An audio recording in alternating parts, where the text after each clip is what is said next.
Good Wednesday morning, Market Chameleons, and everyone joining us for the first time. Thanks for coming by and checking out the Market Chameleon pre-market show with this man, Dimitri Pardomatic. How you doing, D? Good morning, Will. How are you? Great. You want to start with the disclaimer? Yep. Do you want to put up the disclaimer, Will? So I before thought we it get was. started, Let me see that. before we get started, that. everyone, keep in mind, Will and I, Market Chameleon, we're not a registered investment advisor. We're not a broker dealer. We're not telling you what to do. We're just sharing ideas. If you need professional advice, call your RIA, call your broker. That's what they're there for, to give you advice, provide you with guidance. There's the disclaimer. Excellent. Screen.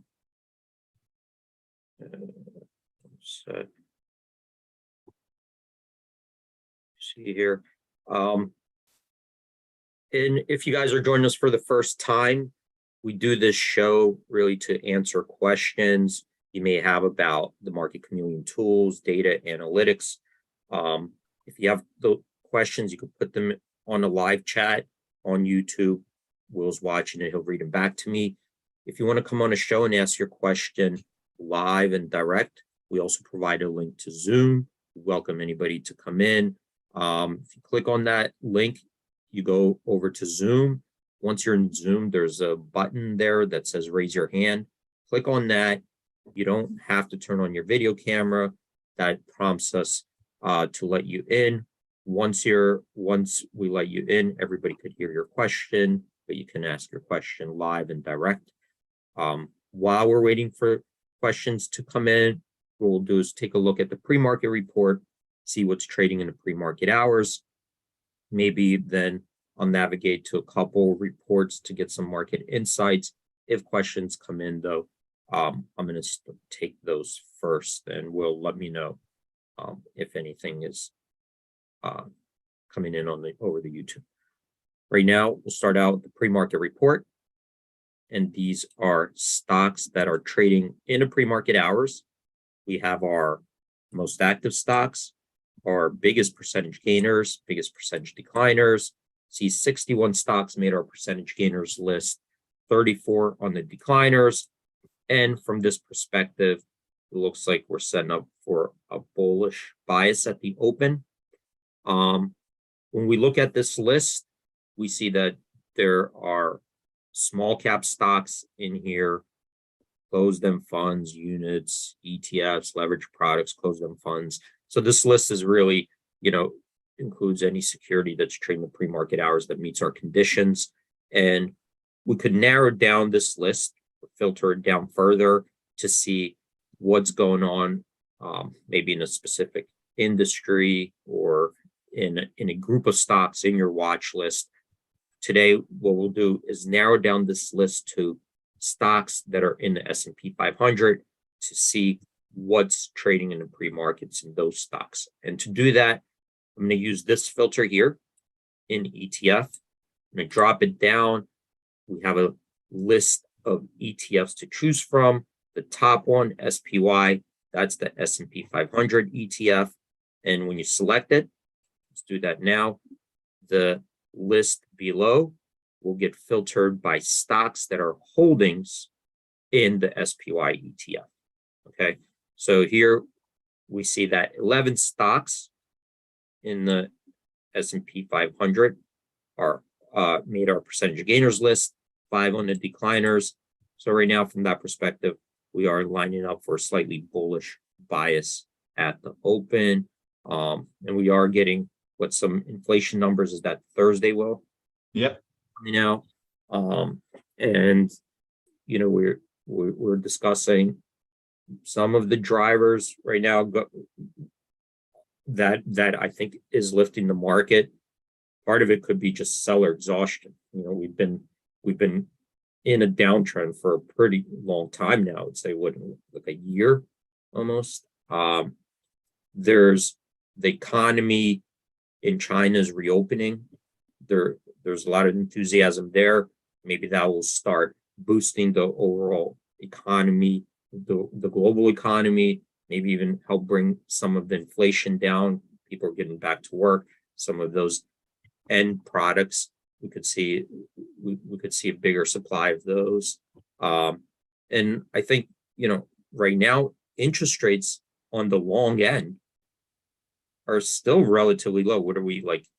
I think the 10-year treasuries yields are something like 3/4, maybe 1% at this point below the 2-year, something like that. But there's a big difference in the spread, and usually, it's going the other way. It's inverse. So that those 10-year treasury yields, I would say, are pretty tame, given if you would think like, we're getting 6, 7, 8% inflation numbers, 3.6% is not that bad on a 10-year treasury. So still seems like a lot of liquidity in the markets. Another thing to watch, I think that the savings rates on the deposits, bank deposits, are still near zero. So people who have money in the bank are earning, for the most part, near zero, which is also stimulating, right? There was an incentive for those people to go out, unless they're buying treasuries, to go out and spend that money.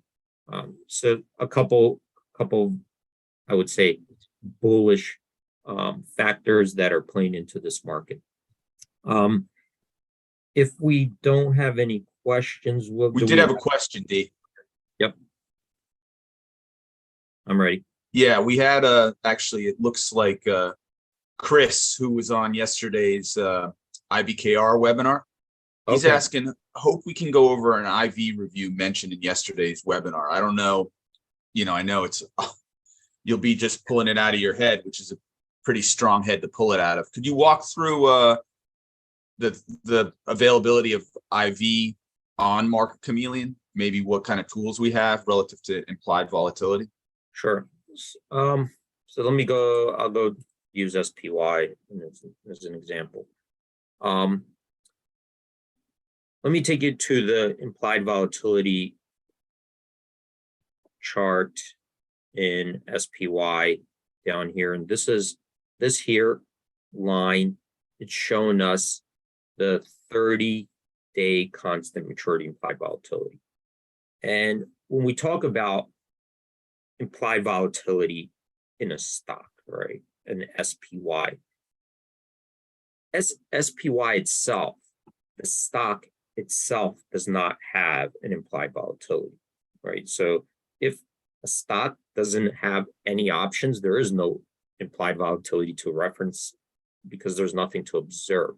The implied volatility comes from the option prices, all right? And when we talk about option prices, let me just come here really quickly. Here's SPY. This is an options chain. And you could see here, I have lots of different expirations. I have lots of different options to choose from, right? I have calls, I have puts, I have different strikes on the calls, different strikes in the puts, and I have different expirations. And when I plug in a option price, I can plug in the bid, plug in the offer, plug in the midpoint, something in between, and the Black-Scholes will give me an implied volatility, right? And so you could see here, I have lots of different implied volatilities here to choose from. So it's not very, it's not practical to look at, 500 different implied volatilities at the same time. We need something to reference, some kind of a benchmark, to get an overall sense, is implied volatility moving up or down. So it's important to understand that, the implied volatility, it's a derived value from an option pricing model. And a couple things to remember. It's what are you observing, right? Are you observing 8-day options? Are you looking at, options that are 31 days or 100 days out?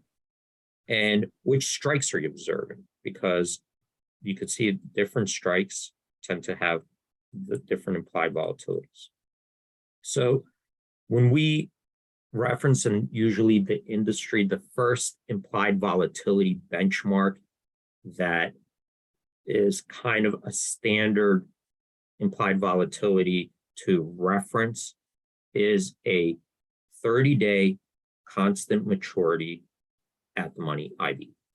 At least that's for, there could be maybe some different variations. The VIX does a 30-day constant maturity, and they have a different methodology that they look at all the options, give them different weightings, and there's a methodology based on, you know, the markets they're observing, if they're wide, if they're zero bid, and all that. But there is a methodology to calculating the implied volatility. It's not something that is a trade. You know, stock is a trade, and that we observe and we know that's, you know, $390.58. Somebody traded that, right? That's how we got it. It was a price that there was a transaction. Implied volatility is not like that. You're observing all these prices and trying to come up with a derived value, what the implied volatility is in this particular index. Okay.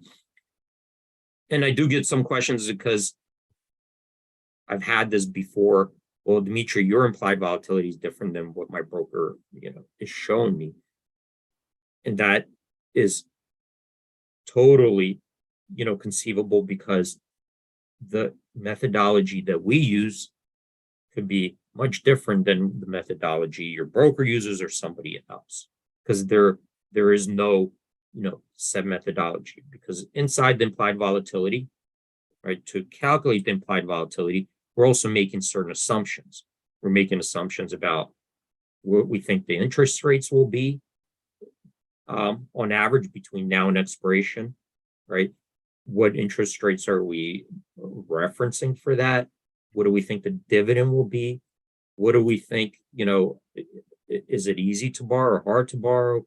How do we treat the days left to expiration? Are we using trading days? Are we using calendar days? Are we decaying the days through, you know, are we giving fractional days as the time goes on throughout the day? How do we handle holidays?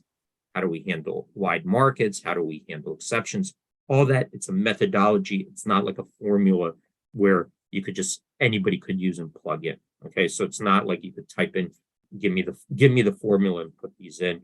It's really a methodology and an algorithm that's handling it. Okay, and we refine it based on our experience in trading and so forth. So that this is our methodology, how we come up with the implied volatility.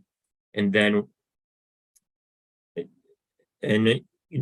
what is a 30-day constant maturity? Well, every day, we don't have an exactly 30 days. We don't have an exact at the money every time we take an observation.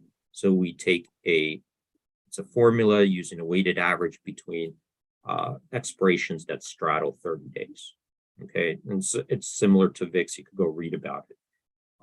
So that's what the 30-day IV is. All right, first, it's important to understand what we're referencing. That's 30-day implied volatility. And if you come over here, we're going to bring up a chart of how the 30-day IV has changed over the course of the year. So it's defaulted to 1 year, go back, you know, more days. And you could see here, this is the 30-day IV, and I got the daily option volume on top of that as well. And when we look at the 30-day IV, right, just on its own, we could see here where the 30-day IV is relative to where it was historically. So that's one way to look at it. Another way is we could see how has it been trending. And to look at the trend, I think, Will, you might be coming in and out. I'm not sure if I lost you. No, I'm on. Can you hear me? Yep. Okay, you're good. So which way is it trending? Sometimes it's not, you know, very obvious. It looks like it's coming down here, but I'm going to take this off and I'm going to overlay the 20-day moving average. So the 20-day moving average smooths out the daily changes in implied vol. And then we could see kind of where we are currently versus the 20-day moving average. And we see here now we dropped below that. So that's kind of showing us that implied volatility has been trending lower. Okay, that's how we kind of spot trends, overlay moving averages. I'm going to take that away, and another common analysis of the 30-day implied volatility. So what is 30-day implied volatility? It's the forward-looking volatility based on option pricing. So if we take the option prices and we put them into the model, what it's implying is this is the average daily implied volatility that the stock is expected to move in the next 30 calendar days, or whatever it comes out to, 20 something, 22 trading days. So another way to analyze it is to say, okay, well, how far away is the expected volatility in the next 30 days compared to how the stock has been trading? So if the stock's been trading at a 20 vol, and all of a sudden the implied volatility is at 30, then the market's expectations are that the volatility is going to start moving higher. In the next 30 days, it's going to be, much higher, 50% higher than it has been in the last 30 days. So I'm going to plot here the historical. This is the realized vol. So let's take this one off, and let's put the realized 20-day moving average. So we use the 20-day because that's approximately 30 calendar, comes out to 30 calendar days, like over the course of the year. So it's just a nice round number. So let's use the 20-day moving average of realized vol. So what are we comparing now? The previous realized volatility and what the markets are expecting the volatility going forward. Okay. So here I'm going to overlay it, and you can see here that really they're close by. So this is where we are now. And you can see that the market right now is pricing forward volatility to be very similar to where we've seen the last, realized volatility in the stock in the last month or so. So not a big divergence from what we've been seeing. Now you can see here over the course of the year, they can diverge. So up here, you see where the implied volatility started indicating, hey, we're going to be going down in volatility. So kind of, you see, kind of was forward looking, and we see that the realized volatility did start coming in closer to the implied vol. So it kind of indicates sometimes that, forward looking, we're done with that volatility. We're starting to come in. All right. We've had a couple IV questions pop in. You want to take them or wait? Yeah, let's take them. All right. So first, Arias says, if rank is a linear measure of its own history, if I'm assuming IV rank, it is not very helpful. If it is based on standard deviation or percentile, then it is less influenced by outliers. So I guess he's maybe asking how helpful the IV is relative to its measurement. Right. So So you're trying to, just so everybody kind of understands, and maybe so I understand the question, is we give it a ranking, right? Because you want a quick way to see, is the current implied volatility high or low, right? So it's just kind of like it's like a metric to reference quickly without getting deeper into the implied volatility and doing all kinds of things to it, right? So there are probably different ways to rank it, okay? And I'm sure everybody could come up with lots of different ways. A common way is a percentile rank. So this here is a percentile rank. And what this does is say, okay, if I take the observations in the last year, if I look at daily closing implied volatility levels, Okay. Just like here in this graph. And I want to know, based on this last implied volatility that we're observing, how many of the days was the implied volatility lower? How many days were higher? So this IV rank here is looking back the last year, 252 days, and it tells you 21% of the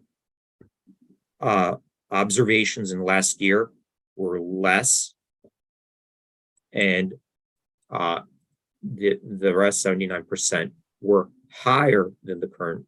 So that's what it tells you, right? That's one metric, and that's what this particular metric tells you. Now, are there different ways to measure it?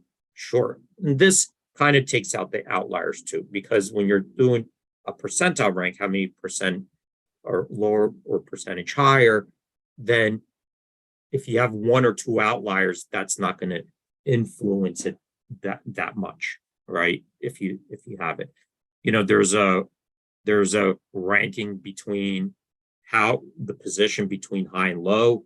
Those outliers will impact that type of ranking. So yeah, it depends what metric you want to look at, how you want to measure the percentile rank, and there are different ways to manipulate the data. This is just a very quick way to get a sense of where we're at relative to, 252 observations. Where's the implied volatility at right now? Now, of course, if you want to take out earnings and say like, well, SPY doesn't have earnings, or if you want to take out events and just look at section off that data by itself, like maybe you want to section off, show me implied volatilities, during Fed meetings, 5 days before, 5 days after, whatever you want to, then you could get deeper and deeper into it. There's an endless way of organizing the data and measuring the data. Okay. But this is a quick way to see where the implied volatility is now versus, 252 days of data. All right. Chris Emery, who asked the initial question and was nice enough to come over from the IBKR webinar yesterday, he says, so in theory, we could have a call IV and a put IV. If so, does MC show all call IV versus put IV? Is there a place to see if there is a difference between the call and the put IV? Yeah. So if you go to the options chain, right? If you go here to the options chain, and I'm going to just go here. This option expired yesterday. We're not open yet, but let's just say we go to let's just go out to here, January 13th. And on this options chain, right, we have here the strikes, on this side calls, this side puts. So here's, let's just say the 395 call has a bid. So this is the implied volatility using the bid price. Then there's an offer, and there's an implied volatility to the offer, right? So yes, so you could see here, all these have a different implied volatility. So right next to the bids and offers, we generate an implied volatility calculation. And keep in mind, remember we talked about it, implied volatility, it is a methodology. There's assumptions in the model. It's a model, right? It's not a formula. There's a model to calculate the implied volatility. So we're running it through our model, and our model could have different assumptions and a different methodology than other people's models. Okay, this is our model. This is how we handle things based on how we handle clean data, which prices we're referencing, with how we handle certain things like, decay time of day, holidays and so forth like that, but yeah, we generate an implied volatility for calls, for puts, for bids, for offers, for different strikes, for different expirations. So yes. This is bringing out a lot of questions, so I'm going to try to go to them where they're close. So you can, Michael's asking, so it is the actual rank, but where do you see the historical IVs over the calculation period to see the IVs, how the 20% rank is calculated as in your example, you say? Wait, can you read that one more time? So it is the actual rank, but where do you see the historical IVs over the calculation period to see the IVs? I get you mentioned the 21% rank is calculated as in your example. Right. So, okay, let's come back down to here. What does this 21% mean, right? So 21% means if I took today's implied volatility, the most recent one, and compared them to the previous 252 days, right? That's what this is saying. I'm going to compare them to the previous 252 days of implied volatility. So see these lines? This is showing us the previous 252 days. 21% of these implied volatilities were below the current level. Tomorrow, right? So tomorrow, there's going to be a new day. So tomorrow, what's going to happen is for this chart, 252 days, there'll be a new observation in the beginning, and then we take out the old observation because we're constantly comparing it to the new 252 days. Okay, so think of it as tomorrow's implied volatility will replace the oldest implied volatility, right? A new observation replaces the oldest one.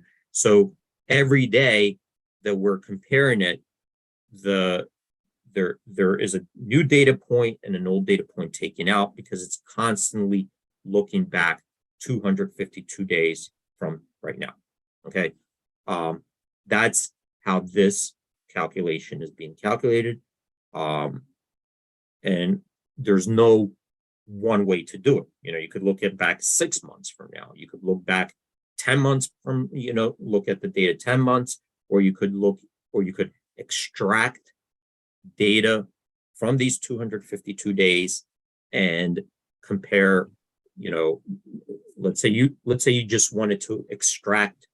You didn't care about the last 252 days. You just wanted to extract 10 years of January data. You could do that too. This particular one, right? This one metric that we're looking at is just looking all the time at the most previous 252 days. So tomorrow, it's going to look at a new set of data because we've got a new observation. So that goes in there. We're going to take out the oldest one to keep it constant at 252 days. And then it's going to compare the latest to the last 252 days. Okay. Awesome job, Dima. That gets us right up against the opening bell. We do have a bunch of questions left on this topic, so maybe we can hit on it tomorrow. We did have also a question about the pre-market. So I took all those questions down. Rob says, one of the best morning shows ever. We should continue on this topic. Very helpful and interested in many questions left for next time. Awesome. Well, Rob, guys, and hopefully we'll get to some tomorrow. Great job, D. Yep. Guys, thanks so much for joining. Thanks for all the great questions. Stay safe out there. Have a great trading day and hope to see you guys tomorrow. Thanks, D. Trade in peace, Chameleons. Have a great day. Bye-bye. Yep.